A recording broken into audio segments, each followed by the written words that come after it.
Saya Francisca Wayakein, NIM 17030300096, kelas B reguler pagi, jurusan Sosiologi, Fakultas Ilmu Sosial dan Ilmu Politik. Video kali ini saya akan mereview buku ke-7 dengan judul Kontinuitas dan Perubahan Kesejahteraan Negara. Pada bab yang pertama membahas tentang Irlandia dan perubahan negara kesejahteraan. Negara kesejahteraan sebagai subjek penelitian sama kolosal dengan raksasa dari keinginan, penyakit ketidaktahuan, kemelaratan, dan kemalasan itu diisi dengan pemberantasan. Hal ini karena pertumbuhannya relatif baru dari bidang penelitian tertentu. Ada 4 tema dalam penelitian ini, yaitu analisis kemunculan dan pembangunan negara kesejahteraan, teori krisis WS, studi tentang WS, ketahanan, dan sejauh mana penghematan terjadi, perlawanan politik dan kelembagaan. Penelitian ini membuat kontribusi untuk ketiga dan keempat dari tema-tema ini dengan menganalisis perkembangan pengoperasian jaminan sosial di Republik Irlandia dari tahun 1981 hingga 2016. Jaminan sosial ini mengacu pada tunjangan tunai yang dikelola oleh Irlandia Departemen Perlindungan Sosial Pemerintah. Pada bagian kedua membahas tentang bagaimana memahami perubahan kesejahteraan sosial. Apakah negara kesejahteraan menulis ulang ketentuan jaminan sosial mereka? Dewasa negara-negara kesejahteraan Eropa diberi karikatur pada tahun 1990-an sebagai tanah beku untuk menunjukkan penolakan mereka terhadap perubahan. Setelah 1 dekade lebih jauh penelitian, karikatur itu dibalik untuk menggambarkannya sebagai pencairan negara kesejahteraan yang berubah, yakni Pallier 2010. Beberapa pengamat melihat perubahan yang sedang berlangsung sebagai sangat signifikan. Mereka telah mengarah pada kesejahteraan baru negara.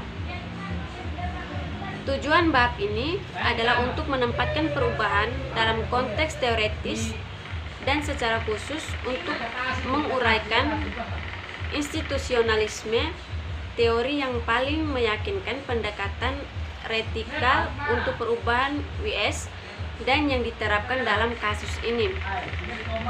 Bab ini dilanjutkan dengan menguraikan latar belakang kemunculan perhatian ilmiah tentang perubahan WS dan kemudian meninjau yang berpengaruh, modernisasi, dan logika pendekatan politik. Kemudian, kelembagaan baru dijelaskan, penerapan khususnya untuk memahami keamanan sosial. Pada bab yang ketiga, munculnya jaminan sosial di Irlandia. Bab ini mendokumentasikan perkembangan jaminan sosial hingga tahun 1981, meninjau literatur analitis yang ada tentang kemunculan keamanan sosial di Irlandia dan mempertimbangkan implikasi dari pola-pola untuk memahami perubahan pasca 1981. Bab ini merangkum perkembangan dari 1920 hingga 1981. Yang paling awal, ketentuan dialihkan dari Inggris sebelum kemerdekaan politik, pensiun dan tunjangan pengangguran usia tua, yaitu teruji kemampuan, diperkenalkan direduksi pada tahun 1908 dan 1911 masing-masing. Reformasi sebelumnya dilakukan secara universal, populer, dan yang terakhir kontroversial. Ada oposisi ketentuan perawatan medis dari Katolik, hierarki dan profesi medis di Irlandia dimediasi melalui Partai Parlemen Irlandia. Dalam acara tersebut, ketentuan perawatan medis tidak diperkenalkan. Satu dari dasar di mana mereka ditolak akan digunakan nanti kontroversi ketidaksesuaian asuransi sosial yang seharusnya di sebagian besar ekonomi pedesaan. Pada bab keempat, jaminan sosial di Irlandia 1981 sampai 2016, sebuah kerangka analisis. Bab ini menjelaskan kerangka kerja untuk analisis empiris. Pertama, menguraikan metodologi studi kasus. Kedua, ia menempatkan keamanan sosial Irlandia dalam konteks komparatif dan kemudian menggambarkan sistem jaminan sosial pada tahun 1981. Bab ini berlanjut dengan gambaran umum tentang bagaimana konteks teks jaminan sosial berubah dan garis penalaran induktif tentang bagaimana perubahan tersebut dapat mempengaruhi jaminan sosial. Pendekatan institusionalis yang diadopsi dalam studi ini, seperti yang dikemukakan pada bab kedua, menyiratkan kecil n atau tunggal n desain penelitian dan studi kasus dari puncak negara masing-masing atau program jaminan sosial atau periode pemerintahan adalah strategi penelitian yang sangat umum. Pada bab kelima membahas tentang jaminan sosial, yakni pengeluaran dan manfaat. Bab ini beralih ke analisis data pengeluaran nasional untuk bidang sosial, keamanan, dan tren masyarakat.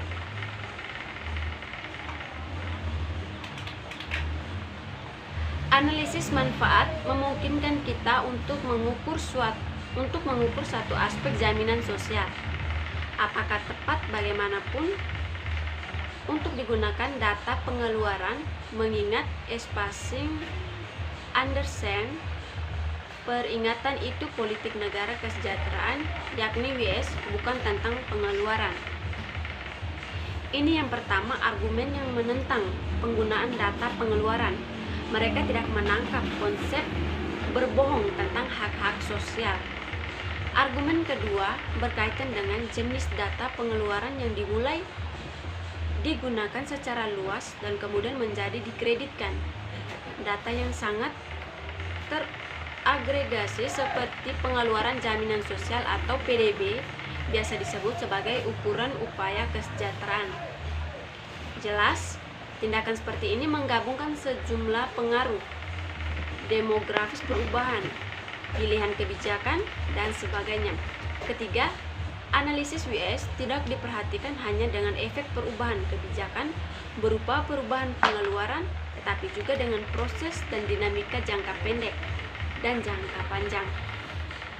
Ini tidak terlihat dalam analisis yang sepenuhnya mengandalkan pengeluaran karena hubungan yang panjang, kompleks, dan mungkin melingkar antara perubahan kebijakan dan pengeluaran.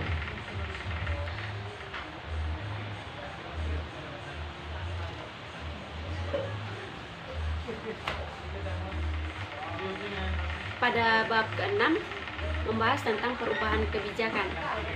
Analisis interpretatif bab ini berfokus pada kebijakan tentang hak atas manfaat, seperti siapa yang menerimanya dan dengan syarat apa.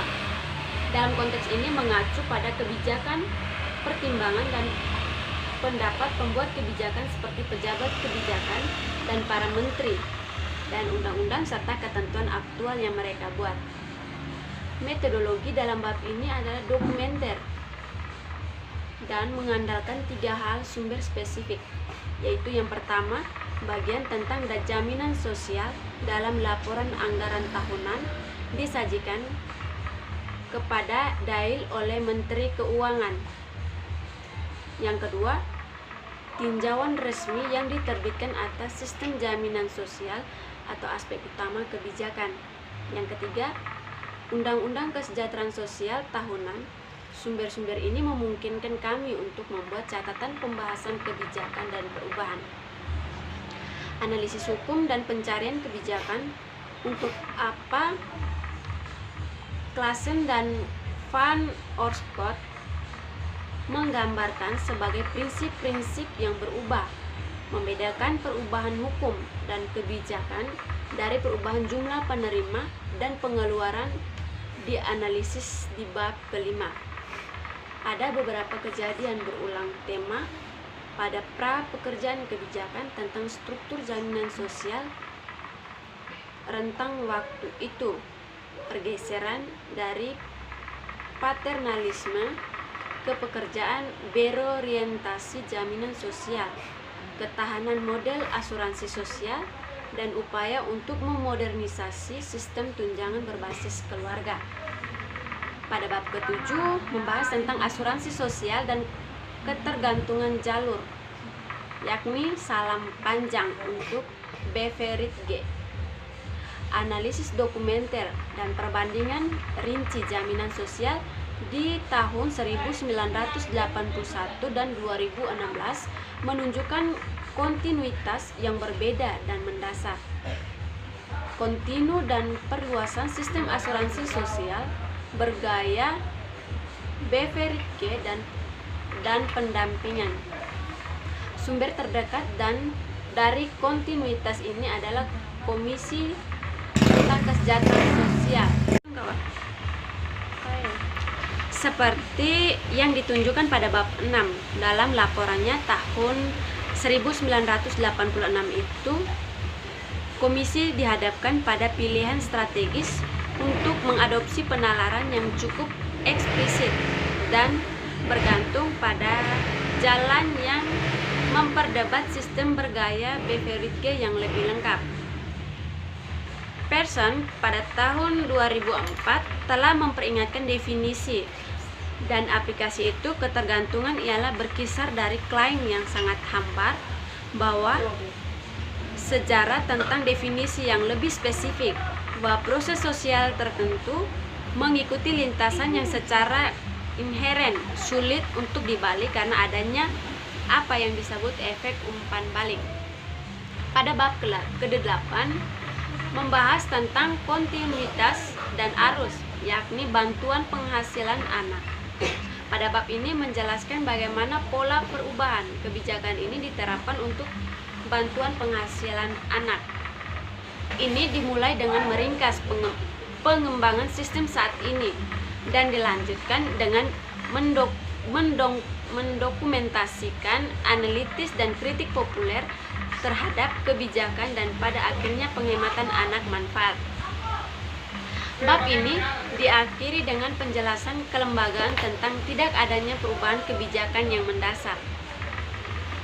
Irlandia memiliki 3 instrumen dukungan pendapatan anak pada tahun 1981, yakni manfaat, tunjangan pajak untuk anak tanggungan dan anak berkualitas, meningkatkan awalnya bernama penambahan ketergantungan anak ke sosial asuransi, dan pembayaran bantuan penerima dengan anak tanggungan. Sejak pertengahan tahun 1970-an dan seterusnya terjadi penurunan terhadap nilai sebenarnya dari tax allowance dan substansial meski tidak teratur peningkatan 2 pembayaran tunai. Pada bab 9 membahas tentang pensiun negara, yakni layering dan penghematan. Bab ini menganalisis pensiun di Irlandia dan dimulai dengan gambaran umum tentang sistem pensiunan pada saat penulisan. Bagaimana Irlandia mengembangkan ini sistem adalah subjek dari catatan sejarah yang mengikuti. Lalu, baru-baru ini perubahan kebijakan diuraikan dan ditafsirkan. Narasi menunjukkan itu evolusi Irlandia pensiun asuransi nasional bergaya Beveridge sebagian besar selesai pada awal 2000-an. Kebijakan kemudian dimulai di jalur untuk memperluas penyediaan swasta dan mengurangi penyediaan publik. Ini arah baru sudah dikenal secara internasional, tetapi pola perubahan Irlandia mencerminkan baik sistem pensiun yang berkembang dan khususnya dinamika India. Kulsi dan Moran pada tahun 2007 diproklamasikan 1 dekade lalu mereka kisah politik pensiun Irlandia bahwa Irlandia berbeda. Bab ke-10 membahas tentang pencari kerja, yakni konversi dari pasif menjadi aktif. Bab sebelumnya menunjukkan bahwa ada cukup banyak kontinuitas dalam jaminan sosial Irlandia. Manfaat dan layanan bagi Ployet telah merubah bagaimanapun. Kebijakan akan menempatkan Irlandia dalam karakter arus utama internasional, terangsang oleh aktivasi yang mengutamakan pekerjaan dan persyaratan yang lebih kuat. Bab ini menetapkan latar belakang sejarah dan kemudian mengulas perubahan-perubahan terkini dalam layanan dan tunjangan bagi pencari kerja. Kemudian itu membahas suatu pertanyaan pura-pura, pusat gravitasi dalam ketentuan pencari kerja dulunya ditempati oleh skema community employment, sebuah konversi prinsip aktivasi ke bentuk pasif intervensi.